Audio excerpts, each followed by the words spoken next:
Alright. Yan. Ano Tapos kakabit mo at yung least- mic. Kakabit lang.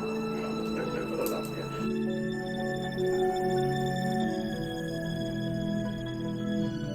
When I made this decision, it was never easy.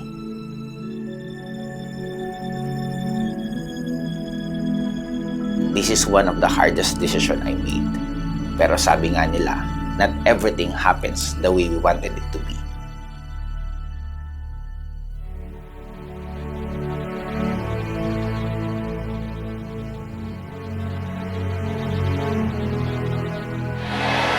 Babalikan po natin to pagdating ng oras at isa lang masasabi mo, buti na lang.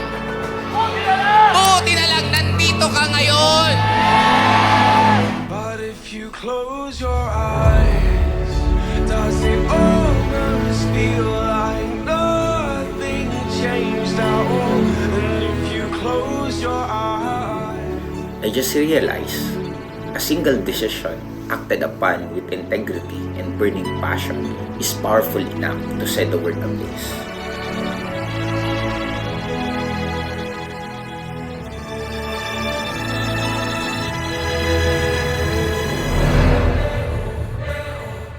Isa lang ang mapapangako ko po sa bawat individual. Kung napalaki ko nga ang grupo ko sa former company ko, ano pa kaya itong kumpanyang meron dito? Ang tanong, sasabay po ba kayo? Ang naniniwala na yayaman sa sentra tumayo!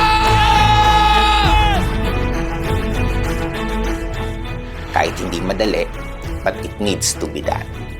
So here we are, at the start of what I believe is my true purpose.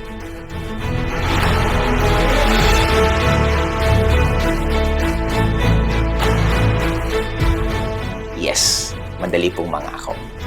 Yes, madali pong magbalik. Madali pong sabihin na dito ka na yayaman. Madaling sabihin na ito na ang magpapabago ng buhay mo. But today, I choose to tell you that when things may become rough, your decision may be questioned. how am I gonna be an optimist about this? Your sanity may be tested. Remember that we will always be here. Sino ang naniniwala sa kwartong ito na darating by 2027? We will be the largest networking company in the Philippines! We will stand firm with you. I look up to the sky and I find my peace. I know you'll be there. So We will put our names at stake.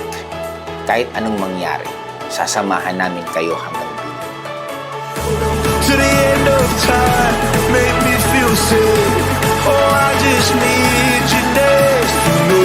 Starlight, won't you lead the way down this river? Keep me afloat, keep me afloat. Hanggang gusto nyong lumaban, sasabayan po namin kayo. Dadamayan namin kayo hanggang sa makakaya namin, walang hihinto, walang titigil. Keep me afloat, keep me afloat. Together, we will ascend. Pangako yan.